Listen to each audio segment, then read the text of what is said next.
KEF Connect. Conversations that matter. Tune in every week for interviews with industry trendsetters and community changemakers that will instill inspiration and ignite action. Visit www.kefholdings.com and click KEF Connect to listen. Welcome to Season 5 of KEF Connect, a podcast by KEF Holdings that embraces the stories that matter to instill inspiration and ignite action. And today, we're talking about technology, disruptor, equalizer, danger. That's a very interesting word that you chose, danger, because I think a lot of people talk positively about technology, but what about, the dangers of it or the consequences or the risks? So I'll start with having actually say hello, Faizal, Shabana, Safiya. Hi. As KEF, if I think of technology and I think of KEF together, what is the marriage or the bond between these two? So, good afternoon. Hello. So the technology is something which KEF imbibed way back. I think we started moving into the tech space since 2002. When we 2002. Yeah. That's 20 years nearly. 20 years. Okay. And if I remember clearly, we initiated the first large implementation for barn ERP system into all our factories. It is enterprise resource planning, and everybody asked me, "What is this? What are you doing? Spending so much of money?" And that decision in technology actually ramped up our business subsequently. That is one part.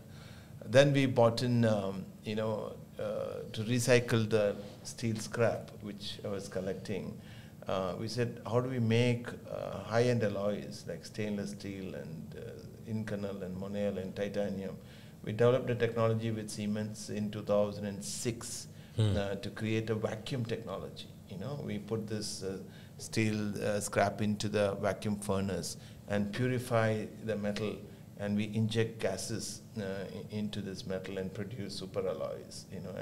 And that is what gave us a global recognition. And that time I always had this passion. I said, I wanted to be better than Germans. Yeah, I remember you told me about the Europe trip that I think you went with Shabana, I'm not sure, yes? Yes. Yeah, and you did a tour or something. Yes. So technology has been there with us long ago, 20 years ago, but today I think it's leapfrogged, correct? I mean, with all what happened in the last 10 years, it's unprecedented, Unprecedented. It's a tough one, unprecedented, yes, okay.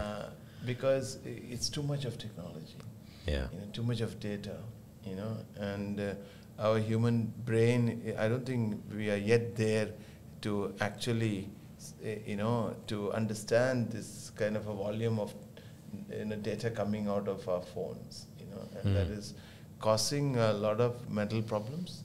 And I think a lot of stress has been created because of excess technology. So technology should have a balance, and that is what I always believed. And today it's a challenge we have to solve going forward of the excess technology in our lives. Yeah, That's my view. I think previously we had very limited resources. I was telling a friend, so this is not very long back. I'm nearly 40, so it's still, I don't think it's long back. But before, when we wanted to go to, let's say, London, before the internet, we would actually say, let's go to the bookstore and buy a book about London and see where we should go there. Yeah. Today, you just pop on Google and you have all of these information and ratings and whatnot. And I was thinking, imagine this small example multiplied, like you said, before you had such limited resources to tap into. Today, you have too much resources. So then which one is spam? Which one is real? Even like a doctor would come and tell you, did you check Google about your symptoms? Because I don't want you to do that. Because you get scared. It shows you the worst case scenarios of everything. So I think it's like you said, Faizal, it's a balance. It would be interesting to hear your point on this.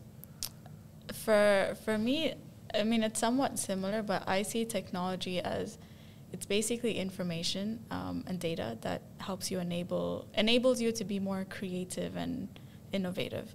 I think I don't know how to explain. I'm pretty bad at articulating my thoughts. Try. But before all of humans, we use our senses to kind of find solutions to just live life and things like that.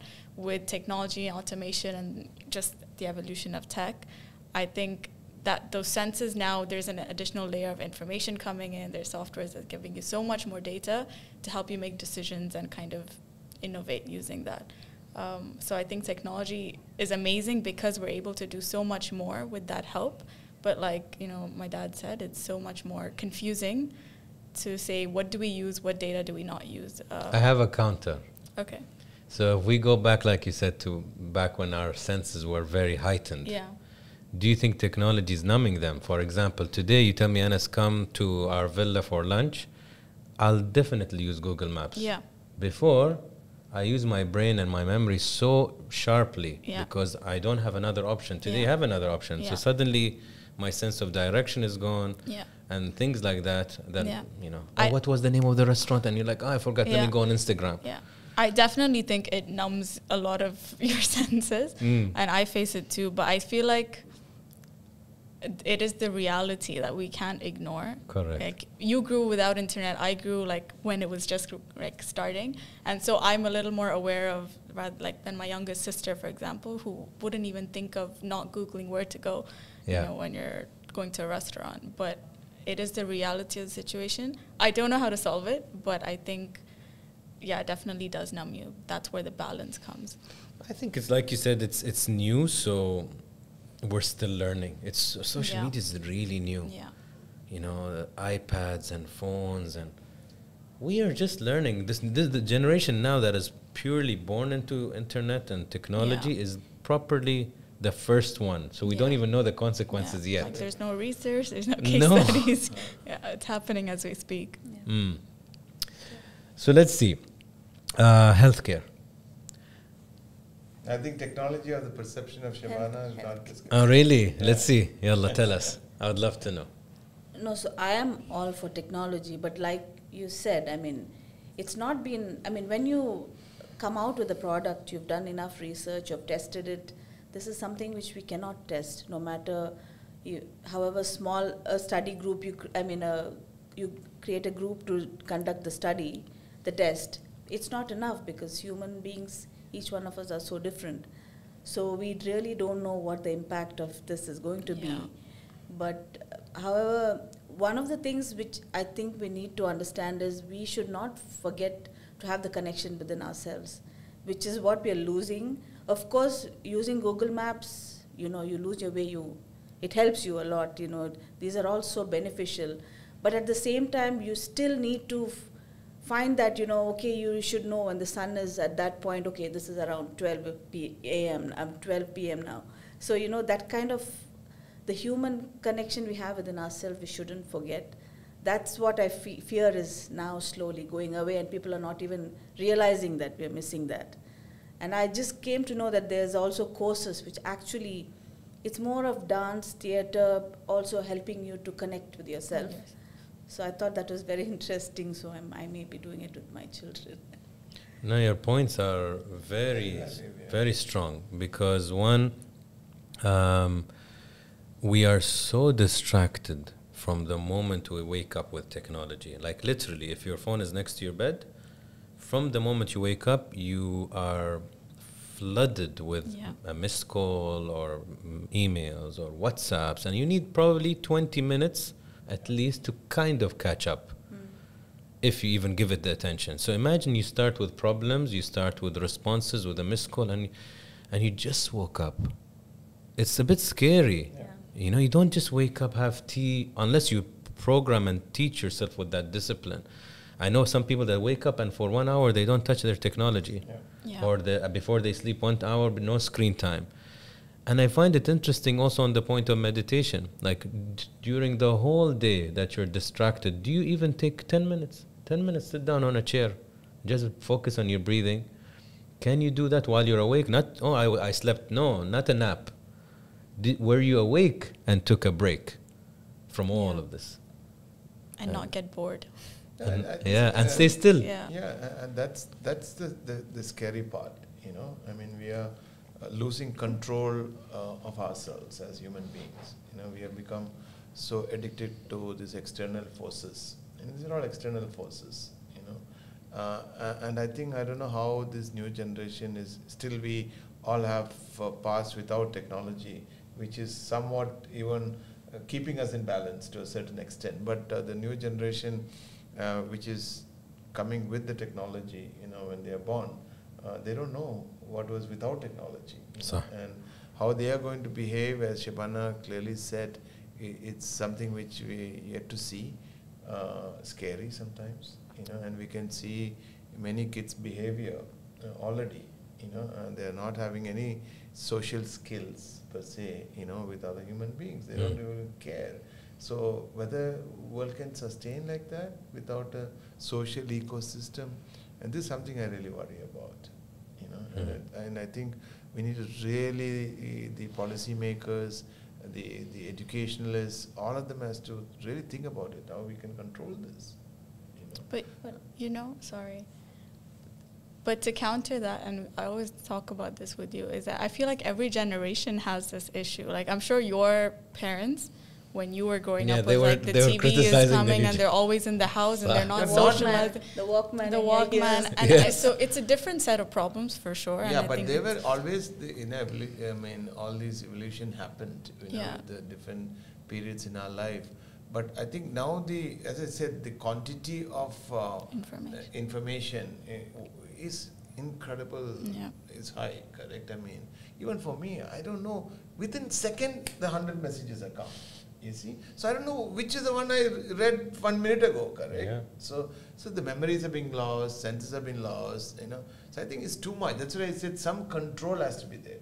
Yeah, like one thing I was thinking about, I know we're going off topic, but I think it's all integrated, was, for example, nicotine is addictive. So there is a law that you have to be a certain age. Alcohol, can be addictive, certain age. Or you need to be at a certain mental capacity to consume.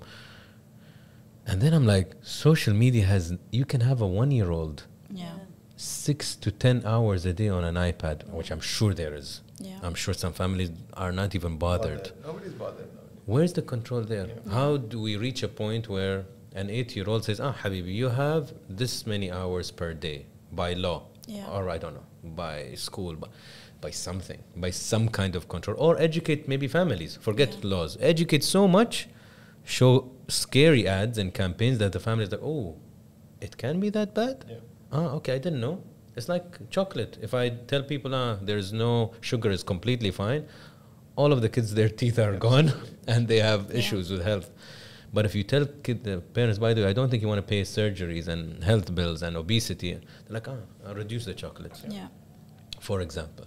Yeah. I think there should be some control, and I see these young kids coming into the YouTube, and spending various reasons there on the YouTube. And trying to be someone else. Else. This is another problem. Right? Yes. And the expectation has set in at a very, very young age when they're supposed to enjoy their life and upbringing and playing, and touching the soil on the ground. Hardly anybody does that anymore. So it is going to have, definitely, we are humans end of the day. We live and we die, correct? And we need to have the connect with the nature, and that is something I don't see the young generation is getting enough. And I think it's also what Shabana said. You have to be in touch with yourself. Yes. Yes. Yeah, that's what they say when you're working with your hands and you're actually more happier. Yes. Interesting. Yeah. It comes down to basics, Shabana. Yes. Wallah, basics. Yeah. You know what I want to try this week? Pottery. Yeah. Me too. Really? There is one that I really want to try. I'm like, at least I'll try it. Yeah. And There's even one like in Dubai now. I'm planning to, Oka Ceramics is one that I was looking at. Yeah, and even like the other thing that came to mind is horse riding, which I never did. Weirdly. Yeah. Although I live in Dubai. Yeah. You want to know an interesting fact about horses? I don't know if you know this, but horses are one of the few animals, and this is very off topic, but they really feel your energy. So if you're in a like fragile state or you're angry or frustrated, the horse will behave the same way. Interesting. So there's like, I've recently found out there's someone who does yoga on a horse, because when you're doing yoga, you have to be like, your mind has to be clear. So the horse is so still that you can do yoga on a horse. Crazy. Because the horse feels the energy. They mirror you. Yeah. I think horses and Interesting, human beings Very go interesting. way Yeah. back in history. You know, the bond is crazy. Yeah. They have so much pride and personality. It's Yeah. not like any animal, you know. So I'm curious. Really? Yeah, amazing. I want to talk about the also the good side of technology, because Yeah. you started, Faizal, by saying, you know, it's a double-edged sword, we can say.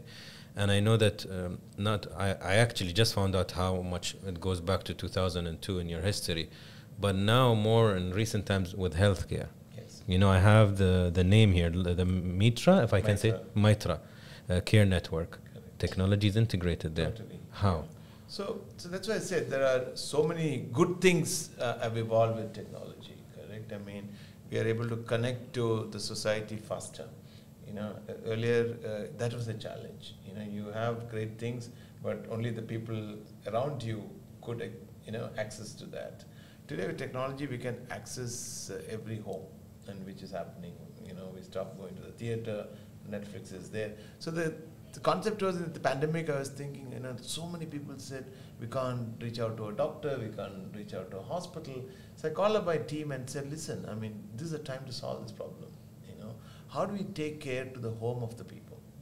Right? Instead of them coming to a doctor, you know, we should go to their home.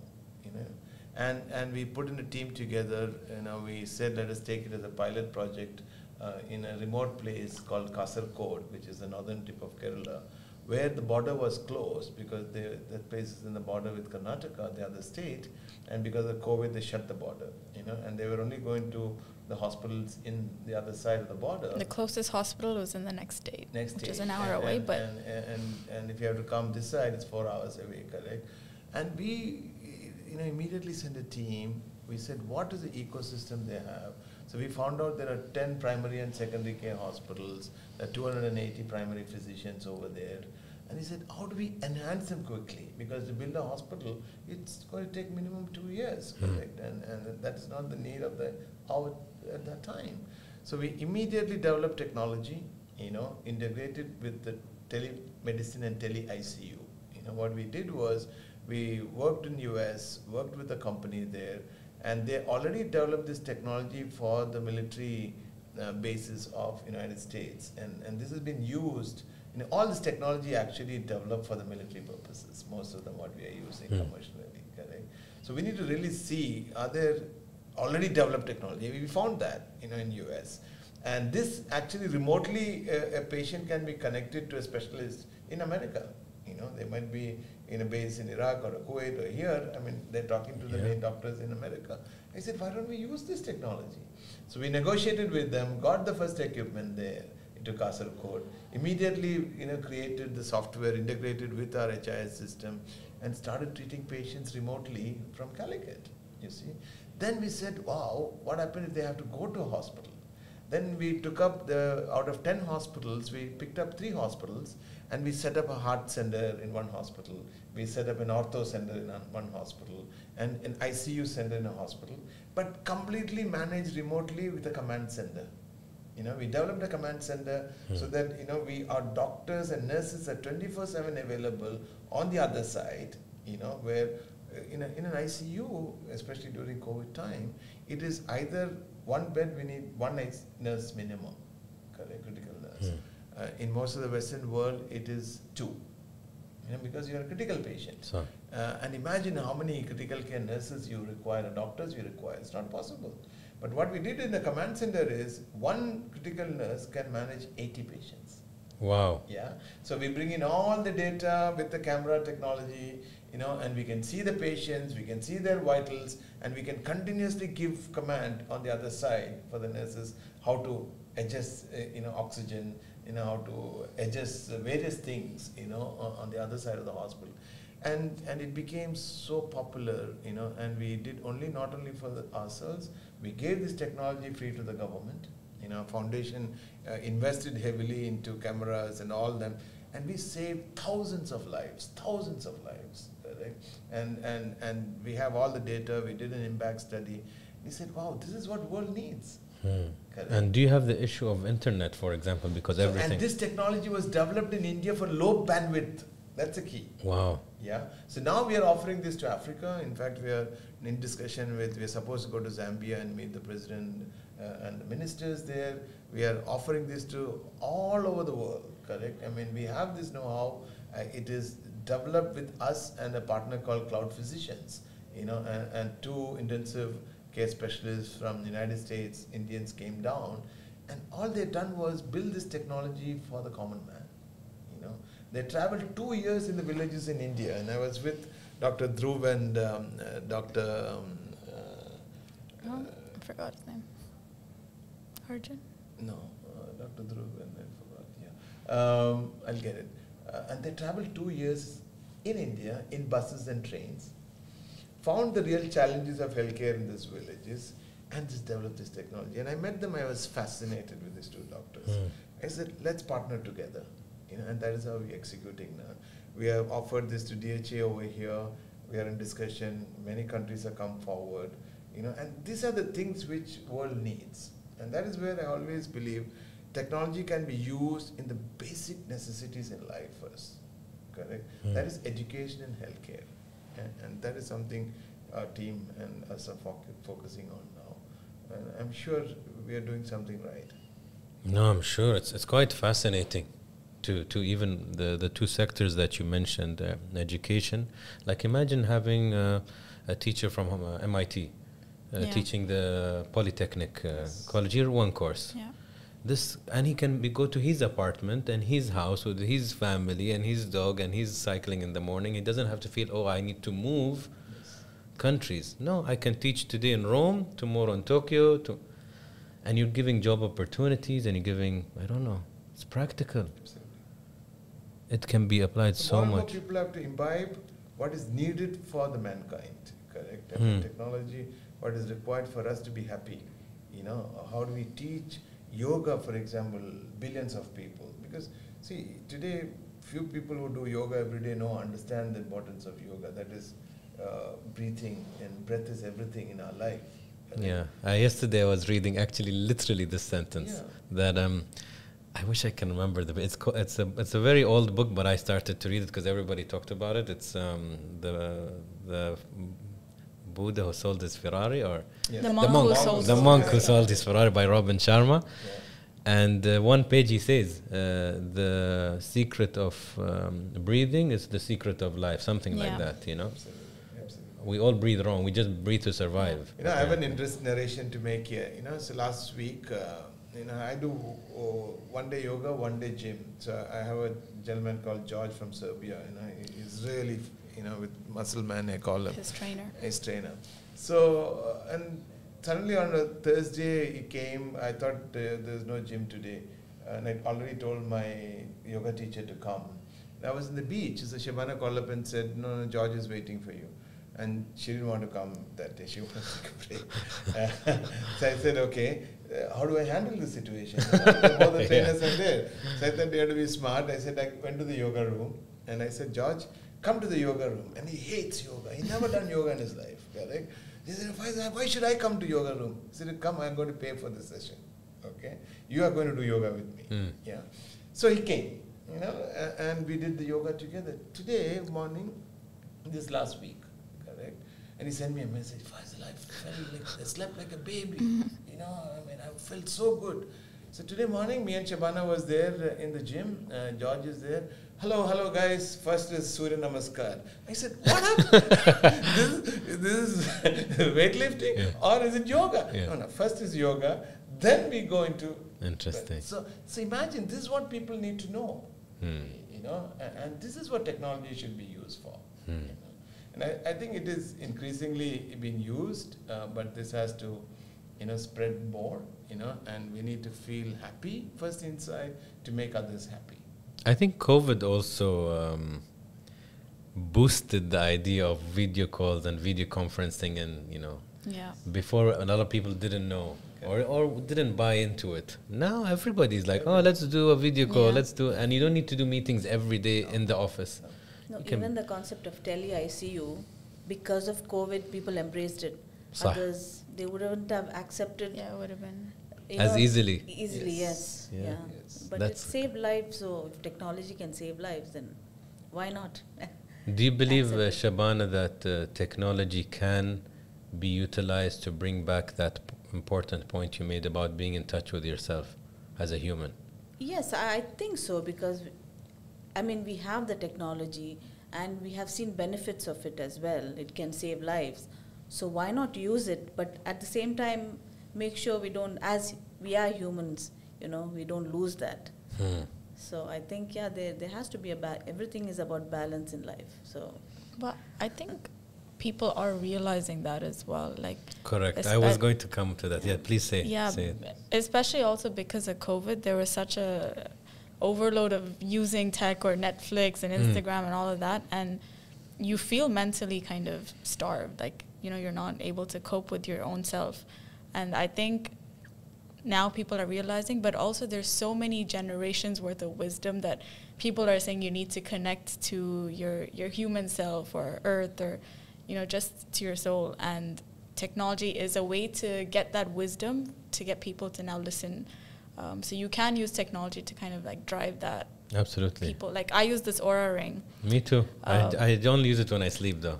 Oh, really? I've been checking my sleep. But I find it useful because this reminds me to be mindful, because it calculates how restful you are during the day. So it's not about being active, but have you meditated today? So it's sort of like reminds you to connect you. So it's, if you're aware of it and you're trying to use technology that way, I think it definitely does help connect to yourself. And Shaban and Faizal, how, if I want to ask more a personal question, how did you, in your household, manage technology with your children when it comes to social media, when it comes to the internet, when it comes to a Netflix or streaming?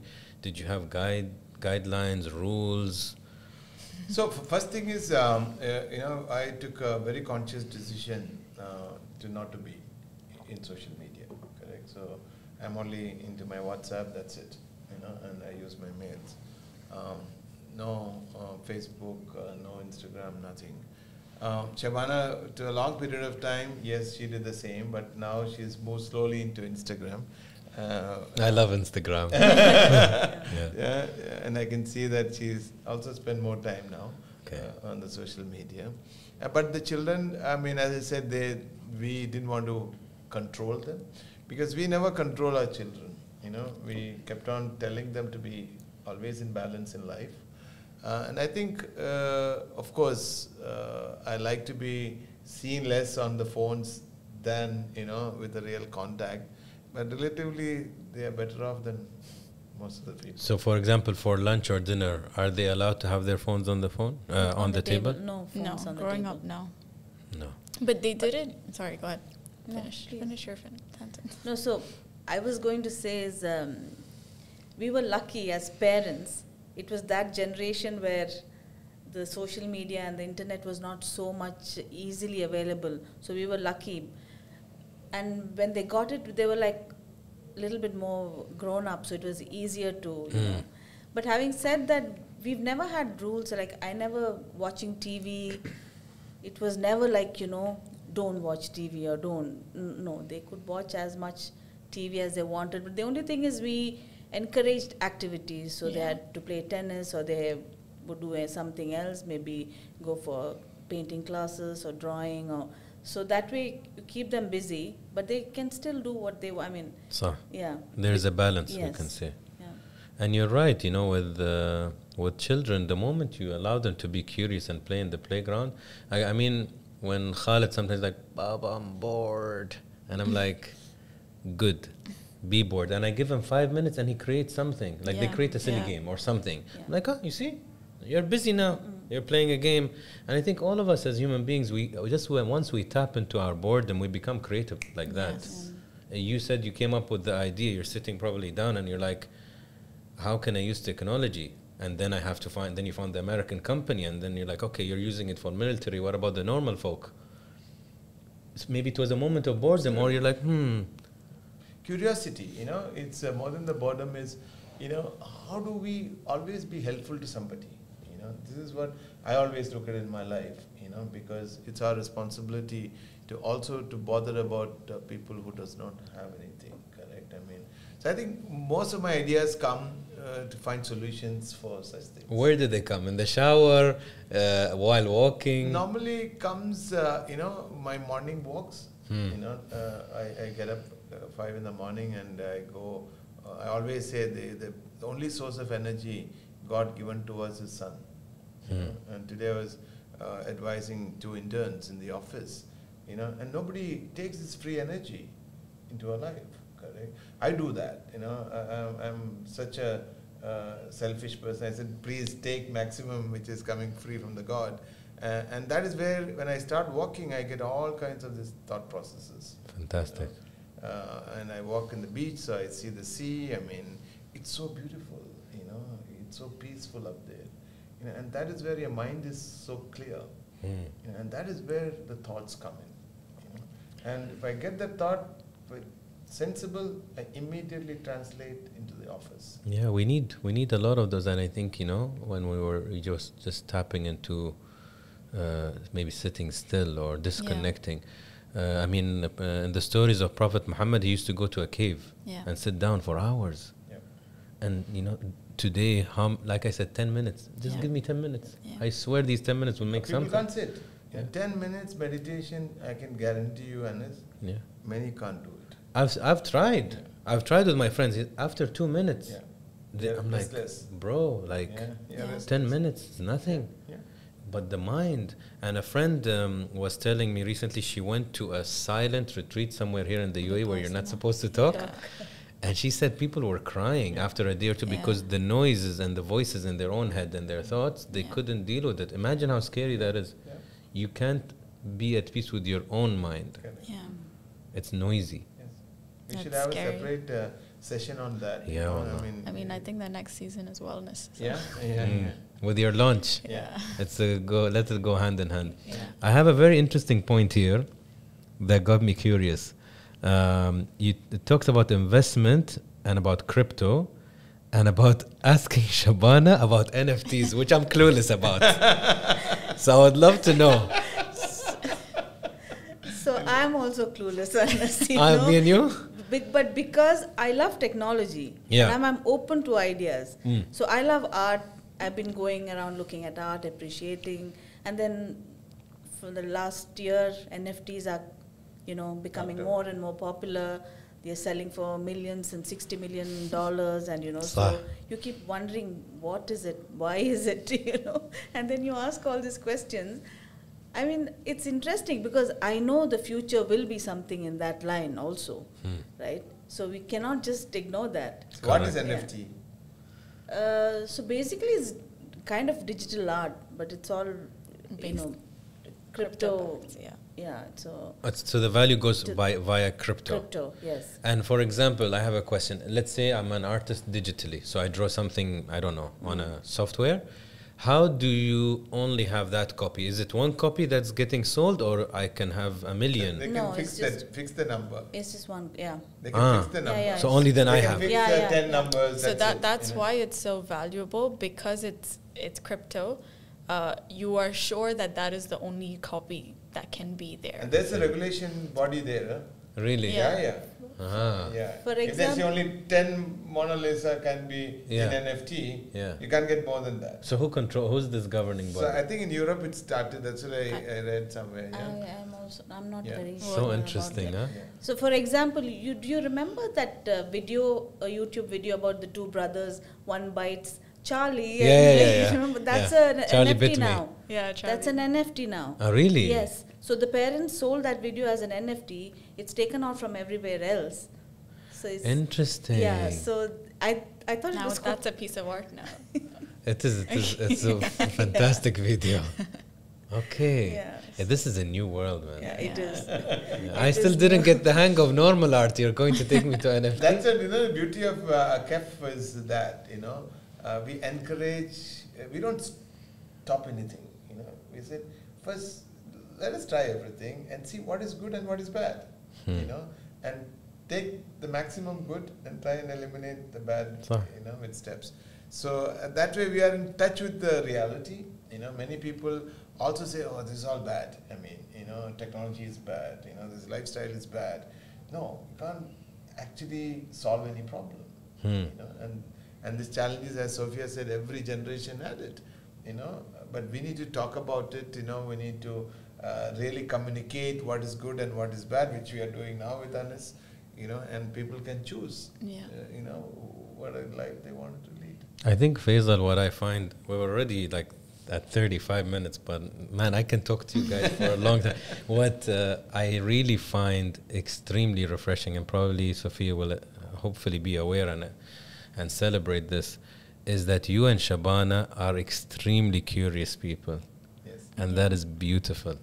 To remain curious, I think it's the most important maybe characteristic as a human. You have to always think, why not? Let me try, let me taste. Oh, this is new food. Oh, just that. Because a lot of people are not like that, Faizal. They're like, same dish every day, same vacation spot. I don't enjoy that. I like when I see curiosity. When we were kids, we take something from the floor and eat it as a baby. You open drawers. Then for that, we need to have that belief that we are all one. We are all human beings, one species. Correct? So it is all man created all these divisions, and that is where the curiosity being killed. Especially with the religion. We never taught the kids, whether it's our religion or the best. Every religion is the same. The basic principles you find: don't steal, don't harm. Every religion is the same. So what we did, we created a dome. Our prayer room is a dome. Dome. So I said everyone can come and pray in that. Beautiful. Yeah. And that is what I think made us closer. I mean, we meet every kinds of people in the world, and we learn from each other. So life is. I always tell people, it's not so difficult. It's here. Wake up in the morning, go and get the sun energy. Do some meditation and do some yoga and breathing. Life will take care of yourself. I mean, and this is something which I always believed in my life, and I've been doing this since I'm a kid, and a lot of people ask me, why are you always smiling, you're looking young? I said, I don't have stresses, I don't have stresses, honestly speaking, and whenever challenges come, I take it in that spirit and try and solve the problem. Were you always like this? I've been, as long as I remember, yes, and I've been a happy kid and don't take things too seriously, but I'm always disciplined in my life. Yes, that's an important word. Respectful and to other people and to the nature. I think these are the basic qualities I'm trying to inculcate it into our children, and now I'm inculcating wherever I get a chance to speak about it. Because I see a lot of stressed people around me. People are unhappy. People are depressed. Everybody wants to have a coach to teach them how to live. Which is not possible in my opinion. You need to find your own solutions. Correct. Any final thoughts? No, I think he said it all. I mean, as a child growing up, it was an amazing environment. We could ask him why he did the things he did as well. Like, if at home he was angry at us and we felt it was wrong, we'd be like, why did you shout at us? Or you can challenge. And so, at the end of the day, it was like a very logical, argument. And if he felt like, okay, he was in the wrong, we were able to defend ourselves. So you say sorry and you move on. So that's fantastic. It was still hard to bring up, but then at the same time, we were so open that we felt like we could. Even now, when I make a mistake, Sophia, I'm sorry. I made a mistake, Shabana, I'm sorry. You see, that's the ego in check. Yeah. And a lot of people don't have it in check because you think, I'm the father, I'm always right, or I should always be right, I should always be strong. Just to admit, I'm human. Yes. Made a silly mistake, sorry. Yeah. Khalas. Yes. And also we need to believe that each one, my children are individuals, correct? Correct. They're God's child. They come through me and Shabana, but they're God's child, correct? They have their own life, And we as parents, all we can say is good advices to them, what we think is right, but they need to use their own brains to really evaluate, what parents said is right or wrong, correct?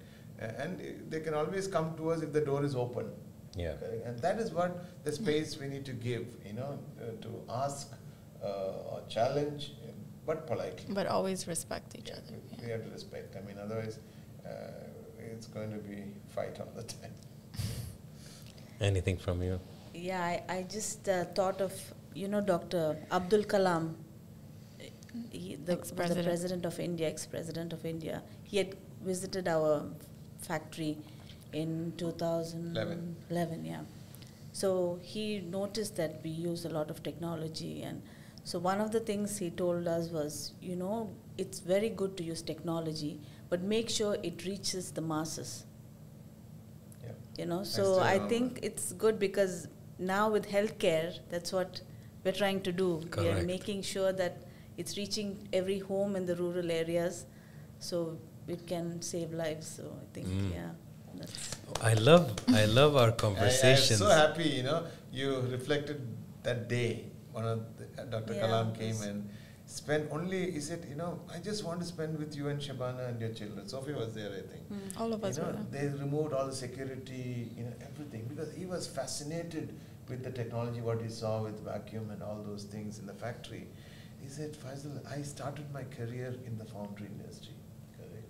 And he knew everything, and he said, but what you need to do is, I'm so happy I came here, but technology should be used, improve the lives of the masses, and I wanted you to come back to India and help education and healthcare. What you're doing now. Which we are doing now. And we used to go and meet him in Delhi after that, and we went to his house when he retired as a president, and he was our mentor for some time till he died. And also the education project which he's done, the foundation is done, is inspiration too. And that's why the school in Tamil Nadu was named after him. Yeah, we named after him in the prefab school. So there are great leaders like that, and so I just clapping. And we need more leaders like that in this world. The political leadership has to follow what Dr. Kalam was, and that will make the world a better place. And with this, I want to stop today. Man, I love how random our conversations are. Like we go, but I think that's life. Yeah. We make it human. Like we started with a summary that's so technological and technical, but we brought so much humanity to it. This is That's lovely. the beauty of it, yeah. Thank you. Thank you, guys. Thank you. Thank you. Nice to see you Always a soon.